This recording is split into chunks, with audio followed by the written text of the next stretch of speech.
You are listening to the F11 Photography Podcast.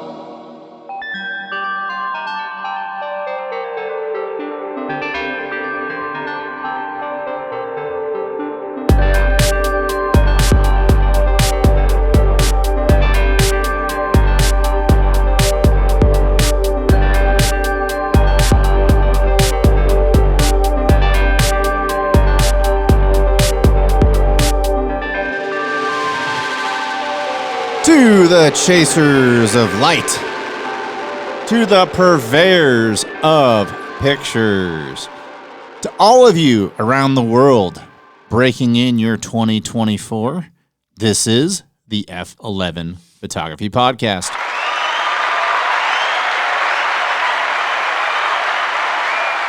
I am your host, Kevin Deal, along with your other host, Mr.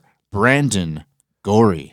Alrighty, yes, indeed. This is our second recording today. Kevin and I, we just took a break, and you wouldn't think of us as this way, but we're both sipping hot tea.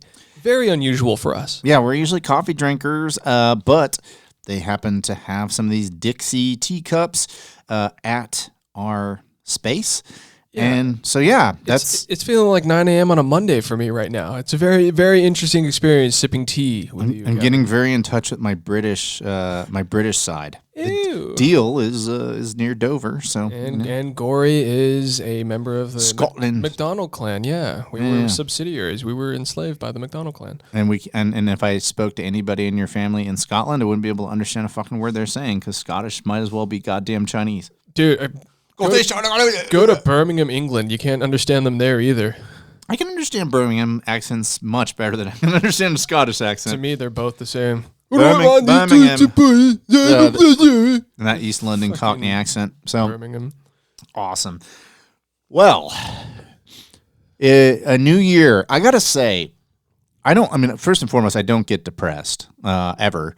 But if there were a holiday that depressed me the most, it would probably be New Year's. You hear everybody singing that Auld Lang Syne song. I'm like Lieutenant Dan in Forrest Gump with the hooker on him in the wheelchair, and there's just like confetti dropping, and he's just kind of got his 5,000-yard Vietnam stare there. That's how I am on New Year's. Like I don't like New Year's.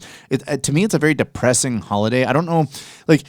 My birthday is supposed to be that day where it's like, oh yeah, you're closer to death. For some reason, New Year's is that holiday for me. And, I don't know if it's the reminder of here's all the shit you didn't accomplish. Here's all the shit that you failed at. And yeah, you're going to make a resolution and you're going to fail at that too. I'm a very optimistic person. And for whatever reason on New Year's, I'm such a pessimistic Debbie Downer person.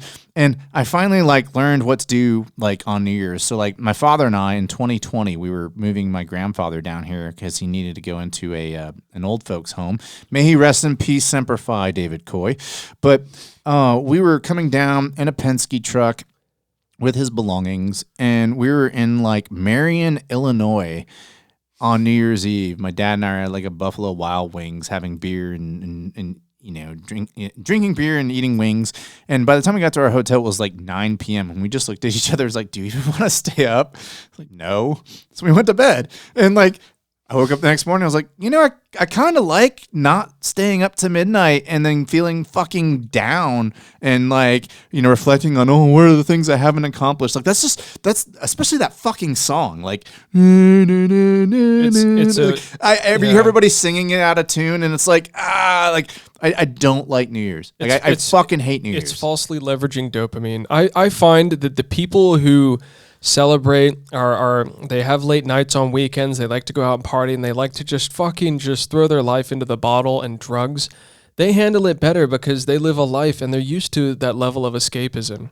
I can't stand New Year's, and it's funny you say that. It's because I've never I don't really think about it, but I don't like New Year's because I don't like putting so much pressure on a calendar day that it is not real. It's a construct. If you have to wait till fucking New Year's pardon my French, I don't like swearing. I'm trying to cut that down. Not for the New Year's, but just in general. I'll make up for it. Fuck it, go. Yes, you will. If you want to start something on New Year's, start it tomorrow. Start it today. Don't wait for a calendar day to dictate what is in your life. That is really sad. It's really depressing. Take accountability for what you want out of this life and the person that you want to be. And don't wait for the new year to start it, because it's destined to fail. You know, I think that might be the reason why it makes me so bummed out, because I don't like calendar dates to dictate when I want to do things. It's one of the reasons why I don't particularly care much for Christmas. It's like, don't buy me anything for Christmas. I'm going to buy something when I need it. And if it's, $5,000, I'll go fucking take care of it myself. I don't want anybody to spend that kind of money on me, but that's just the way I am. It's like, I get things as I need them. And if one of the things I need in my life is some drastic change, I don't want to wait for January 1st. I want to make that change right then and there. And you know what is, for thousands of years, the best time that people could have, it wasn't riches, it wasn't coming up on a large sum of money, it wasn't gift giving, it was having food with the people they care about most, warm and in shelter, knowing that everyone in their family is healthy and strong. That for thousands of years has been the pinnacle of human experience, and only recently have we traded it for traditions, ideas, and commercial products. Well, maybe that's why Thanksgiving is probably my favorite of all the holidays, is because that is, you're getting together with the family. As long as you don't bring up politics, things are typically pretty good. Yeah. And so, you can just watch football, get fucked up on turkey, and have a good time. So yeah. But yeah. So anyway, we're doing the New Year's episode. We're going to talk about our resolutions. Got real deep. We got real deep and real dark. We are going to talk about what we want to do in 2024, but honestly, not as a commitment on January 1, but just things. Hey, I have this rolling calendar that's happening of things that I want to accomplish, and fuck January 1st. I just do things when I want to do them. So let's take it away to our sponsor. Today's episode is sponsored by Gamut. Are you looking for world-class cinematic video LUTs? Check out Gamut. Whether you're shooting on Sony, Canon, Panasonic, Nikon, DJI, or Blackmagic, their conversion LUTs bring all your footage to the same starting place. That's right, if you're shooting a wedding and one of your cameras is Canon, and the other's Nikon, the footage will all end up looking the same. And don't worry, Fuji users, help is on the way. I've actually been in contact with Gamut, and they're telling me that they are working on LUTs for Fuji. They also make creative LUTs that are catered toward weddings, commercials, editorials, and YouTube projects. Gamut now also offers movie barcode generators. Want to create your own movie barcode? Well, now you can by using their entirely free movie code barcode generator. Use that generator to build out palettes and barcodes for your films. Go to gamut.io to check out their insanely generous holiday offerings, and I'll leave a link in the description of this pod.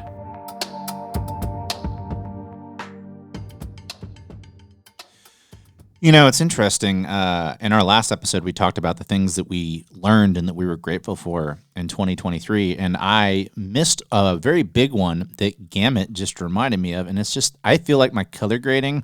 Because, if you look at my YouTube channel from when I started until now, my color grading looked atrocious in 2022. And it wasn't until I really started learning LUTs and all that I started realizing that, okay, I can really elevate. Because I don't know what it was. Editing RAW files was always so easy for me with stills, but editing video was always such a pain in the ass. And, thanks to Gamut and other LUTs out there, I feel like I've stepped up that game. But we're going to talk about what we are looking forward to doing in 2024. And I think that the very first place we should start is talking about this pod, which is we are going to go video in 2024. We're still going to put our podcast out on Apple and Spotify and all the major platforms. I'm just going to extract the audio out of it and put it on those pods, but we're going to be on YouTube. And part of the reason is a lot of people love pods. I love listening to pods. I listen to Raw Talk, Jared Pullen's pod, which I really like. And there's some other really great pods out there that I listen to. Usually they're sports related, but not everybody likes pods. Some people like to watch things on their phone, whether they're sitting on the john or they're, just at their TV or whatever. So it's also going to give us another way to monetize. Unfortunately, they're going to hit you with those ads if you don't have YouTube Premium, but maybe that's the way you want to experience this show, I should say, because I should maybe not call it call it the F11 podcast, but I guess Joe Rogan calls his the podcast and still has it, on video. But we feel like, being that we are photographers and videographers, and that our way of expressing ourselves is with visual aid, that having a YouTube podcast / video show would be better for you, the viewer or listener, because then you have the option of, maybe we have a guest in and we're talking about their work. I can just throw it up on my laptop and put it up on the screen and have a little slideshow of their work playing while we talk. And so I just feel like that's a better way to serve you, the listener / viewer. And so I think that's our biggest thing we're going to be doing in 2024. And I'm sure there'll be some hiccups at the beginning. We'll probably, make some tweaks to the lighting and this and that. But I'm excited to talk about that. So what are your thoughts on us going to video? Well, while you're talking about that, Kevin, I literally just had like a montage of just like what that looks like in my head, and I'm really excited for it. As someone whose primary source of income is working as a videographer for a major YouTuber, it's all good things. It's exhilarating. It'll give us more of a community to work with, more of a community to kind of get the conversation going with, not just with ourselves but with others. I found it really cool, actually, that I run into people, fellow creatives, and in our community here in Austin, Texas, and every now and again they'll say like, "Hey, like I listened to your podcast," and I'm just like, I don't know what to say, because I'm just like, wow, like anything you change, like. But why do you want to listen to me talk? But yeah, I know. Suddenly the humility comes out, but.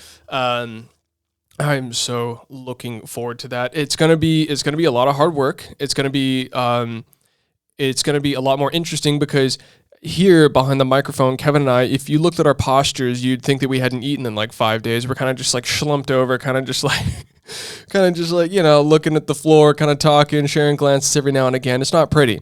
So one thing we are gonna have to work on is that stage presence and maintaining just a natural second nature form on video without looking too starched. Yeah, but I do think that the listeners will they miss out on stuff by not being able to see us sometimes, because sometimes we have reactions. You'll hear it, but seeing it will give you kind of another dimension, another tier of experiencing it. And I'm scratching my balls every 2 minutes. Yeah. Sometimes I got asshole itches, and I'm like, hey, I should just like fucking twerk to the camera, twerk to the camera, and go, look, my asshole itches, just in case you didn't know. And we actually have a mascot in here too, which is a freaky looking mannequin, which I was gonna give away, but I decided that I'm gonna make her a mascot. Her name is Lucy, by the way. I did not name her. I did a class on lighting, and I used Lucy as my model because my model couldn't make it. And so I told the people who were in the class, I asked them, hey, you guys need to name this mannequin before this class is done, and some guy named her Lucy. So Lucy is going to be our official mascot. I don't know how we're going to decorate. I think it's just going to be kind of a work in progress. I don't know if we're going to put a backdrop behind us. We're going to start off with a white wall.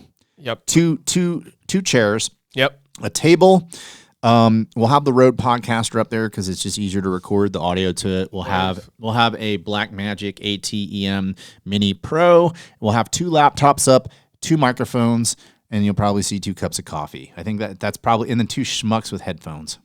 I'm thinking like we honestly wouldn't even have to do it up. Like I just had the thought in my head, like, what if we made a concrete like table for us to sit in front of, and we just did like the minimalist concrete and white kind of like. And we had like a loaf of bread. Well, here's the thing: we could do the is, Brandon Gorrie Eastern Europe. I haven't told you this. Maybe I have. I'm starting a concrete company, and we've already got the molds. So like I have at my house a number of concrete molds of coasters of different variations that we could put on the table. Hold on. I got to hit the rewind button here. You're starting a concrete company, like you're selling concrete. Okay, so what it is yeah, go. What it is? What is it? There's a large market and high demand for minimalist concrete items and decor on Etsy, and in places like West Elm, where they consign these concrete things. But the problem is a lot of concrete decor is either so big and so over like designed that it's like high hundreds, if not thousands of dollars. And then you look at the low end of what concrete decor is, like coasters, toothbrush holders, like wine holders, and like, little trays that people make. And those things are extremely, like, overly simple. They're way too simple, and half of them are made from existing silicone molds that you can buy on Amazon and then just start making them. And so you get all these different sellers selling the same fucking product, variation in color, variation in, like, marketing, but it's the same product. So what my brother and I decided to do is like, okay, we're going to make high functional concrete decor. And what I've had to do in the last 4 months is in R&D, I've actually had to learn how to use Blender. And so I've been in conversation with Chinese silicone mold makers in China, and I've spent way too much money shipping over a number of different silicone molds engineered to exact specification. And we've just been testing products for the last 4 months. And so we've got really cool Brutalist design coasters that are completely proprietary. You won't fucking find anywhere else. We've got 2 wine holders in the mix. We've got plant pots coming. And then for more sophisticated designs like coffee tray holders or like desktop mats, where like inserted in the concrete desktop mat is actually a place to charge your phone. Super minimal, super concrete, high polish, different stains. Very functional, very minimal, and extremely proprietary. You can't get this anywhere else. So you're saying you're going to donate a table? In essence. And what's actually really funny is I had a concrete spill the other day, and the outside of my apartment, thank goodness the landlord hasn't come by in the last 4 months. I've literally like got just concrete, just clumps like on my outside of my apartment, which I'm going to have to like get a hammer and just make sure that's not there by the time I move out. Yes, you are going to have to do that. I love the idea of a Brutalist table. It just needs to be wide enough. So make it about... It has to fit my fat ass around it because this is a very narrow room. Yeah. I got to get around it. It's got to be wide enough and deep enough. Well, what you can do, what's really sick is you obviously you make the mold. Like, you're a dude. Like, as fellow dudes, we know how to go to Home Depot and make a concrete mold with a couple screws and some plywood. And then what you do is you go to IKEA, and what they sell at IKEA separately is very high quality and very affordable table legs, desk table legs that you can then set in the concrete, and Bob's your uncle. How fucking sick is that? I dig. Well, it sounds like Brandon is handling the decor. I will be handling the lights. So I have... so GVM is fucking out because their power supply and their light that they gave us is going click, click, click, click, click, when it's like plugged in but not on. And I'm like, hey, I don't want to burn down Austin Cinemaker space when I leave. So I packed that guy up, and he's just going to sit in a corner, and maybe I'll get another power supply and give that away. I don't want to give something away that's going to burn someone's house down. So I'm not sure what I'm going to do with that light. But Lishuai, what? Lishuai, which is a Chinese company who makes a lot of lights for a lot of companies I've seen. I've seen their chassis, and I'm like, I've seen this chassis and a shitload of LED lights. Anyway, Lishuai, I think that's their name. They're the supplier, and they had me do a review on my YouTube channel of their CoolCam 300X, which is a 300-watt light, bicolor, which is all I need for a key light. And so I think what I'm going to do is I'm going to buy a lantern. I'm going to put that CoolCam up, and that's going to be our key light because all right now, currently, all 4 of our walls are white. So if I just put a freaking lantern up, it's going to like light us up just fine. And then I have Pixel makes some RGB lights that I reviewed well over a year ago that have just been sitting here for the whole time we've been in the studio. So I'm going to put those to good use, and those are going to be our accent lights. They're RGBW, and all the lights are controlled by my phone. So it'll be good. What if we got these foam blocks that we painted, and like you'd paint a backdrop in like a concrete sort of like fashion? And so you've got these white walls, and then these just brutalist looking foam fucking blocks that look like concrete coming out of the walls, and that's our soundproofing.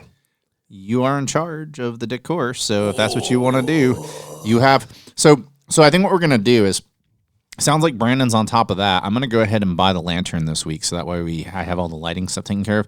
And I think hopefully, if we're able to do it in time, the very last week of 2023, because we are recording this in the middle of December. The last week of 2023, we are going to do our testing, and then we're going to put together episodes, and we're just going to fucking roll come 2024. I'm so excited. Yes, I'm excited too, because it'll be a great way for us to make a little bit of revenue, we'll just split the revenues that come in. I mean, they're not going to be shit, but it takes so long to grow a YouTube channel. But nonetheless, it is what it is. We can do a Patreon or whatever. I don't give a fuck. We'll figure that out. So that's what I am looking forward to probably the most in 2024 for this, the podcast. I think that's going to be great. We're also going to WPPI, which is going to be fun. And I think what we'll do there is we'll just video record interviews and this and that. I'm actually reviewing, Godox came out with this new 2 transmitter, 1 receiver system that's $99 that competes with the Rode wireless Go 2 system. But it has like an AirPod Pro. I can't even think. It has a charging case like AirPod Pro, so you can actually charge your lav mics 3 times and get 24 hours of use out of them off of one charge of the case, which is great. So they self-charge. And so, 1 or 2 charges will take care of us throughout all of Vegas.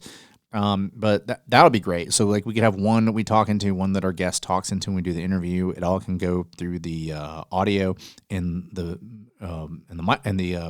camera, and then we have our video there. So, but for our video shots, Mr. Videographer, how many cameras do you think we need in here? 1. You just want to do one with a wide angle, and that's it. And then scroll over to our laptops as the other 2 channels. Yeah. Otherwise, the editing becomes more. The squeeze isn't worth the pour. Yeah. Well, the way I look at it is, I'm just gonna it's gonna happen. If I fuck up a transition, it's gonna fuck up on the YouTube episode. I'm not editing shit. I'm streaming this bitch into a capture. Yeah. I'm just streaming it into a capture, and that's it.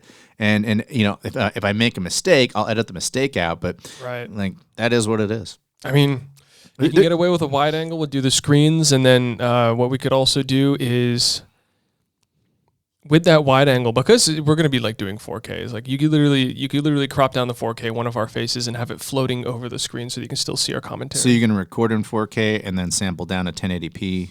Hell no. Are we just going to keep it in 4K? 30? Here's the cool thing is so the YouTube episodes I do for my line of work is they end up being very big files. We record in 4K. Currently, we're doing 8-bit. Before we're going to step up to 10-bit very soon, but right now we're doing 8-bit. And even so, the videos come out to over 30 gigabytes now. It's big. So unless you've got gigabit internet, uploading to YouTube is hours. I have fiber, so I absolutely can do it in a matter of minutes. Right. So what you can do in any case is you just compress the file. So you can compress the file in 4K down to around 3 gigabytes, and there's no loss in quality, no detectable loss in quality, and it's fine. Awesome. So you're going to volunteer your camera, and you have a dummy battery and all that? I do have a dummy battery. I think we got this figured out, folks. It shoots in 8K. It shoots in 8K. We're gonna just have a static shot of 2 dudes and a fucking mannequin who has fucking duct tape strapped around her face in 8K. 12-bit 8K ProRes. We're gonna run up 128 gigs in 5 minutes. It's gonna be great. Less than 45 seconds. 45 seconds. So awesome. Well, that is a big thing we're gonna be committing to in 2024. I want to shift gears to one of the biggest things I want to do in 2024, and I've already made the commitment. This goes back to, don't let a day dictate when you're going to make a decision. So a few episodes ago, Brandon and I were talking about how we want to do more film scanning, and I want to shoot more in film.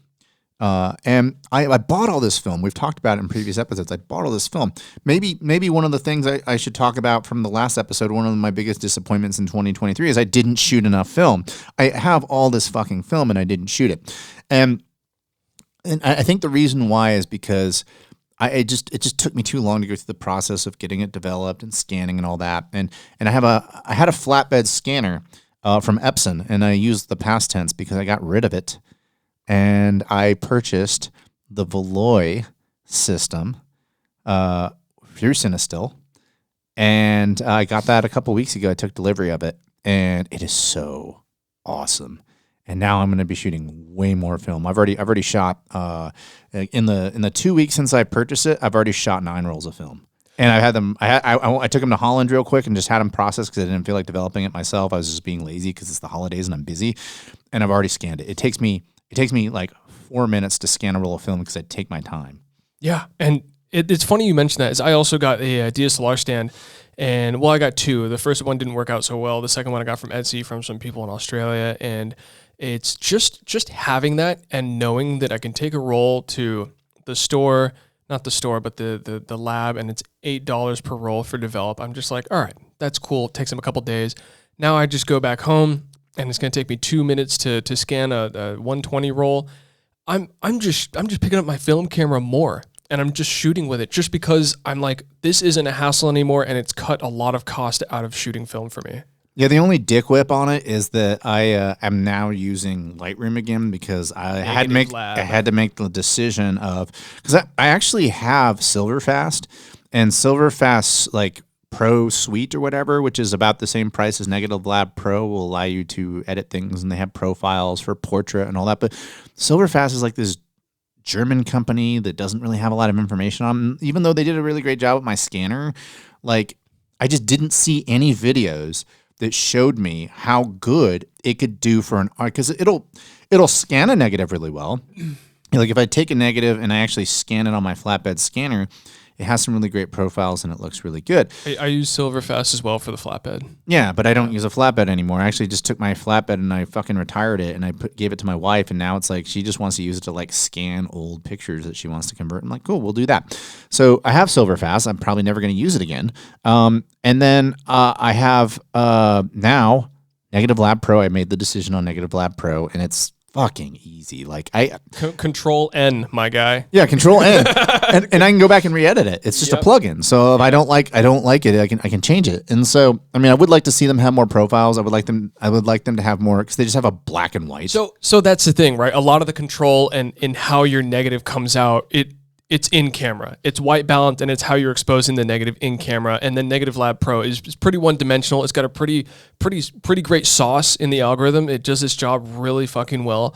But in terms of like modification, like I don't really want to go through like a second step of or a first step of compression through Negative Lab Pro. I'd rather just get the shot right in camera so that when it does convert, the image is as close as possible to a flat negative. I don't know if that's something you agree with, but that's kind of my philosophy on the matter. It depends. Like I like to just use the Noritsu standard and then go from there. That's kind of what I do. That's what I've been doing. Sometimes I think the Noritsu standard might even be a little too saturated, so I might pull it back like a -1. But in general, I like the Noritsu scanner, and then the black and white's good. But it's interesting when I try their portrait thing, it really, really darkens the highlights. Like the highlights go back almost gray, and so I kind of like the Noritsu better, just the standard Noritsu with portrait, than their actual portrait preset. Personally. But interestingly enough, because I've shot so much film in the last couple weeks, and I've just, because the thing is my opinions about film are slow evolving because I shoot it so seldom, and I have to go back and think about what I was doing. But you have an advantage if you shoot a ton of film in a very short period of time. You can very much develop opinions about what you like, what you don't like, because you're doing it more. And it's interesting. I'm doing my beginner's guide to the Hasselblad 500 CM right now. I'm doing that video. I'm almost done with it, and this is a controversial take. I promise you, this is a controversial take. So I own a Hasselblad 500 CM, and I own a Mamiya C330, and then I own a Mamiya RB67. Those are my three medium formats that I shoot on. And I'm gonna tell you that I cannot tell a quality difference between my consumer grade C330 and my Hasselblad 500 CM when I look at the files and I scan them. I don't think the glass is any better with the Hasselblad. The planar glass, I don't think it's any better. And I will tell you that I think that this goes back to something that you were talking about, is that you said you want to shoot more 6x7 in 2024. Well, guess what? My favorite camera right now is my RB67. I like it better than my Hasselblad, and I think my Hasselblad and my C330 are tied in terms of quality. I just go and I look at my work. I can go back and look at my entire body of work, and then I took a shitload of shots in a short period of time and started looking at the files. And I like my RB67. It's my favorite camera. Yeah, to this day. I'm guilty of looking at RZ67 Pro 2s on eBay, and I cannot believe the price they are selling at. A year and a half ago, $3,500 for a full kit, easily. If it was in worse wear, maybe $2,500, but that was kind of the range. Now I'm seeing people let go of near mint RZ67 Pro 2s for about $1,500 with like 2 finders, 2 backs, and and a singular lens. It is insane. It's a steal. So I don't feel bad whatsoever about snagging one of those. However, I have been practicing frugality. One thing I have been doing is at the beginning of the month, I'll take X amount of dollars out in cash, and that's my spending money, and I'll walk around with it in a paper envelope. And the paper envelope, not an envelope. That's the drug money. Well, hold on. It wasn't an envelope. I got a piece of printer paper and I got electrical tape and I made a makeshift wallet. And the reason I did that is because it reminds me every time I pull it out, it's kind of embarrassing in public because people see me pulling out, like my wallet, and it's just a piece of crumpled white paper. What's cash? I don't even use that anymore. Exactly. And so it makes me think of like, wow, this is very humble. This is very like, 10 years ago it wasn't. It's just like a whatever. But like nowadays it's kind of like people definitely look at you for some reason, just a little bit. So yeah, no, I'll probably make that spend in January, February, saving up for a bit, because I could buy it right now. I just don't want to. Have you shot on the RB67? I've never shot on an RB67. You should try it first, because you can buy an entire kit with like 4 or 5 lenses for like $800. Yeah, but I believe the RZ67 Pro 2 is a lot more studio friendly with its electronics, and that's kind of the convenience. It is because it has electronics. It has a battery, whereas the RB is just a machine. Yeah. So, I mean, I've done studio work on my Mamiya 645-1000S, and that has a little bit of electronics, but it's already a nightmare to get that studio working. Something else to consider, though. Do you prefer to shoot anything finer than 400 speed in the studio, or do you usually use 400 speed?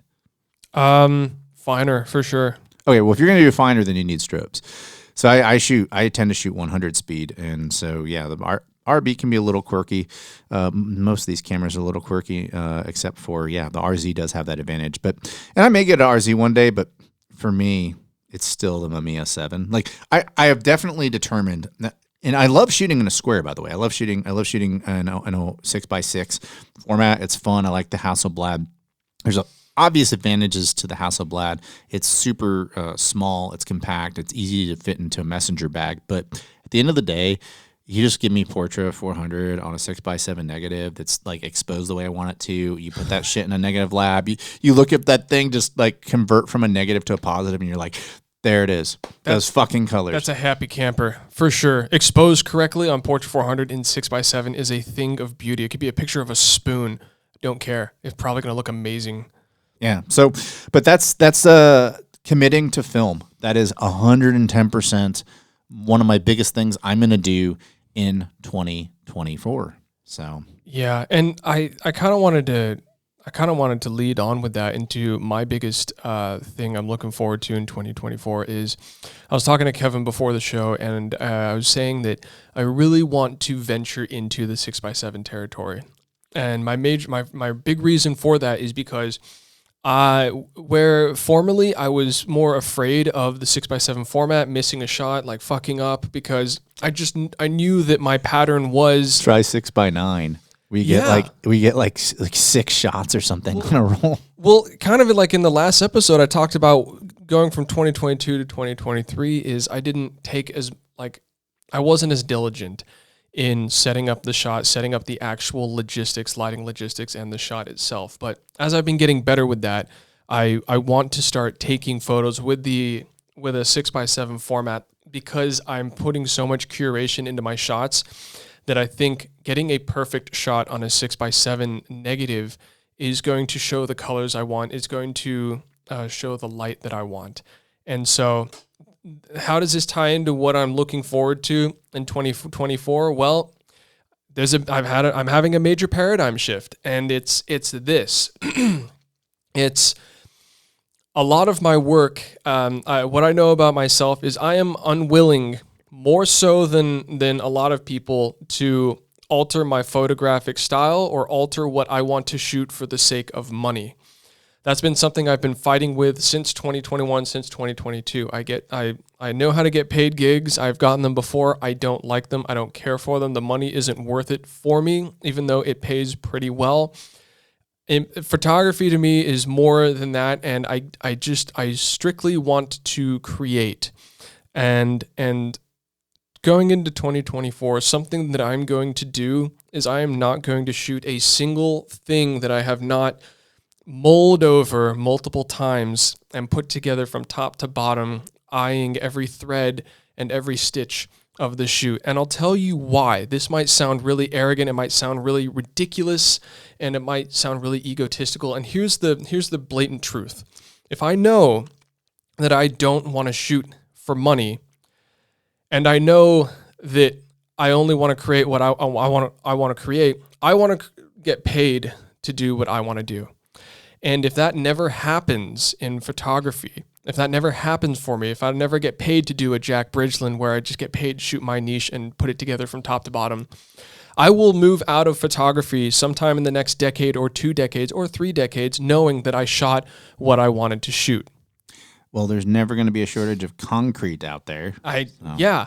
And the number two thing is it's not sustainable for me to toe the line between shooting what I want to shoot and shooting what others want me to shoot. I don't care for it, because in order to make a living from photography, 99% of photographers make a living by shooting stuff they don't want to shoot. And there are people who shoot weddings and they're like, oh, I just love shooting weddings. Yeah, it's stressful. It's my form of income, but hey, I'm shooting. That's not me. I would never do that. If I was a DJ, I'd never DJ a wedding. I'd try to become the biggest headliner I'd try to be. It's funny, when I used to DJ, I would have such a, what's the word I'm looking for? ADHD set that, people, I was not heavily booked a lot of times when I used to DJ. Now, when I did live PA, that was a completely different thing. But I would play an Aphex Twin track and a Rabbit in the Moon track and a Sasha track and then a DJ Shadow track. Yeah. I just wanted to hear what I wanted to hear. I was like a college radio DJ. I was like, this is what I want to hear. I'm just going to beat match it. Yeah. Halftime, because trip hop is half the speed of drum and bass. So I would sit there and I'd find down tempo to go to drum and bass. And I would, because I listened to LTJ Bookham. His stuff, he taught me that. I was like, you can make down tempo and drum and bass and keep it the same. And so I would transition my set. Anyway, point being is I follow what you're saying about do what you want to do. Fuck them bitches. When you're going on weddings, I shoot 2 at most 3 weddings a year, and I do not advertise at all. I actually do like to shoot a couple weddings. I like the experience of doing it, but I would never want to do it full time. I could never be a wedding photographer full time. It would just drive me crazy. But I do like to shoot weddings, primarily because I'm usually saving up for a $3,000 lens. But I do like the experience of shooting weddings. I think it keeps me sharp as a photographer. And so I take on I pretty much just don't advertise that I shoot weddings, and then when somebody drops into my DMs or slides into my DMs, as I'm just trying to sound old. When somebody DMs me, I'll go look at it and I'll be like, yeah, I'll shoot their wedding. Make sure the price is right and all that, and I'll do it. I'll do it to stay sharp, but it's not something that I wake up every morning going, man, I wish I was a full-time wedding photographer. And frankly, I find that people who niche too much in those industries, and I find this with headshot photographers too, their work is very unimaginative. I find it to be stale. I find it to be boring. I find it to be preset driven. Most of them are using Evoto and all these other programs now to edit. So the AI learns your editing style in Lightroom. You just send it off and it does 98% of the work for you. You just have to make slight little adjustments to your crops and this and that, and then the wedding's edited. It's completely manufactured these days. And there's no, in my opinion, artistic fingerprints on there, which, that's the thing. People can like or hate my work, and that's totally fine. But when they look at my work, I hope that they think that it looks like me and what I do. And that's all I give a shit about, is I just want to have my own fingerprints on things. And that's the real in-depth conversation, the dry conversation I have with a prospective wedding couple is hey, I'm not a preset guy. I shoot your wedding on this style. Here's previous weddings I've done. And if you think that fits your style, great. If not, do not book me, because I only know how to do things one way, and that's my way. Right. And I think that this is kind of a journey. It's a point of reflection that every artist, no matter the medium, has to bridge. So with Instagram out of the equation, with my lack of care for paid work out of the equation, it has refined something that is incredibly clear for me, and that it is that I am strictly creating for myself, and that is it. And it sounds selfish and it sounds terrible. But I also have to think is we live in a saturated world where we get to hear the testimony of every successful, great person, great artist, and they all say something extraordinarily similar. It's whether they're trying to be great or they weren't, they strictly made what they wanted to make, and everything else was noise. And they were almost militant about that. Every single one of them, whether it's Kanye West, Steve Jobs, whether it's Helmut Newton, there was no room for bullshit. And it's not that I'm not trying to militantly be great in that way. It's that I will regret having been so lukewarm and let photography fizzle out as I get older and maybe mature into another thing. Is I can't allow myself to be lukewarm. And so for that reason, I can't make something in 2024 going forward that I think people will like, that I think agencies will like, that I think that I think brands will like. I think that's going to be my work in any case, but really ultimately is I'm going to make things that I want to see and solely that. Otherwise, I don't want to put the energy into photography. Life has gotten so busy that I can't afford to dick around with something that is not 100% my intention. Well, I mean, I got that way with audio stuff. Like, I mean, so it's okay to close a chapter on something. Like, there's this mentality of, oh, you need to find a career and you need to do it for the rest of your life until you retire and this and that. And I don't believe in that. I think that's bullshit. I think you should do whatever you want as long as you're, making ends meet and you're being responsible with your money. But my question to you is, he doesn't go under Kanye anymore. He doesn't go under like Yeezy or some shit, or what do he call himself now? Yay, I think. Yay. Yeah. Fucking weirdo. You are listening to the F11 Photography Podcast. All right, we're back, and we're going to talk about things that we want to accomplish. We're gonna wrap up the episode. We're gonna go kind of through a lightning round of things that we want to do. Number one for me, I want to commit to less sexy purchases, but purchases that do more for my art. And so what am I talking about? I'm talking about less gear. I mean, I have a shitload of gear. And yes, I have a YouTube channel where I mainly focus on gear. So I'm always going to buy gear at some capacity. It's just how it is. And frankly, people send me free shit now, which is great. I love being at that tier because I'm no longer buying certain lenses and lights and all that. And that's fine. But what am I talking about when I'm talking about less sexy purchases? Hand-painted backdrops. That's definitely one of them. So I just recently came across a couple of gravity backdrops, which are not cheap backdrops. Had a gentleman who was getting rid of his. Also made a really nice donation to Austin School of Film Cinemaker Space out of that. So we got a lot of Seamless that we donated to that. But backdrops, that's definitely one of them. Another one that's less sexy is I'm going to start purchasing more props. I feel like props make shoots more interesting. And sometimes it's like, oh, cool. It's somebody wearing a black jeans and a black tank top in front of a white backdrop. I've never seen that a million fucking times. So I'm starting to commit more to props. Of course, my only worry is where am I going to store them? You don't have to store them. You just put them under your bed or something like that. Like, there's no like. My wife's going to go under the bed and there's going to be like a fucking Zorro sword under there or some shit. Dude, my brother yells at me. He's like, get your fucking shit out of the living room because I'm done with it. Like, we need space here to do things. Like, I'm done with your props. You used it for a shoot 5 weeks ago. Get it the fuck out.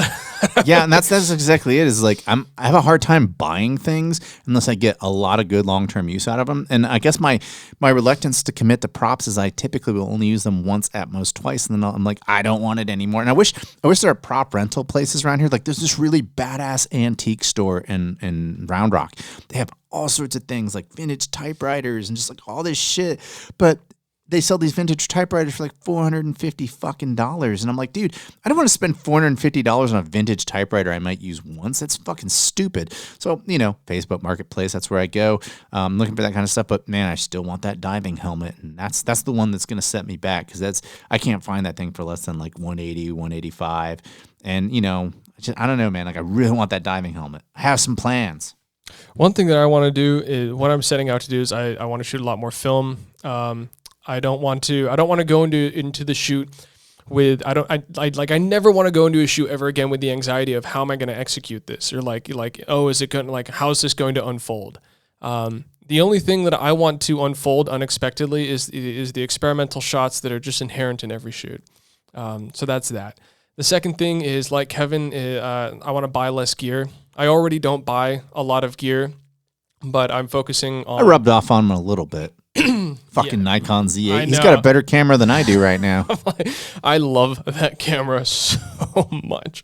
I'll be making coffee and then I'll grab my Nikon Z8. I'm like, I wonder what this looks like on 12-bit ProRes for 30 seconds. I do have to say, though, one piece of gear I will buy the second it comes out in 2024, no question, is if they do come out with a R5 Mark II in response to the R8, especially if it has that stack sensor, like credit card on standby right away. I will buy that because I know that's going to be an incredible investment and it's going to make me a lot of money. So it's like not a hard purchase to justify at all. But anyway, go on. Something else I want to do. Wow, I just like yelled. No, something else I want to accomplish in 2024 is I want to write, direct, and shoot a short story. A porn? A porn. Yeah, no, a short story. Something. Like a gay porn? It doesn't have to be super significant. Shut up, Kevin. It doesn't have to be anything significant. I've papered out the shot list exactly how I want it, of a very dramatic morning routine that ends up in an avocado toast being burned in the oven.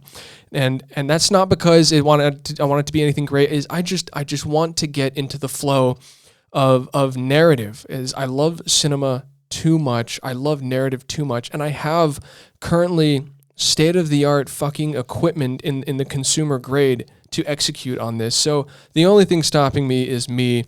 And it is definitely out of my comfort zone. The negative and the doubt definitely springs up when I think about it. But the prospect of even just creating a 5-minute short film with immaculate cinematography and lighting really, really excites me. So it sounds like the theme for 2024 that you and I need to follow is get out of our own way and just fucking go. 100%. Awesome. That does it for today's episode. It is the new year. Do not let a day dictate what you're going to do. Just go fucking do it. You can find us at f11pod.com. on all major social media platforms using the handle F11pod. We wish you all a happy 2024. I want you all to go kick some ass. I want you to go take some pictures, some videos, tell us about it, and look for us on video on YouTube coming soon. And until next time, chase light and not algorithms.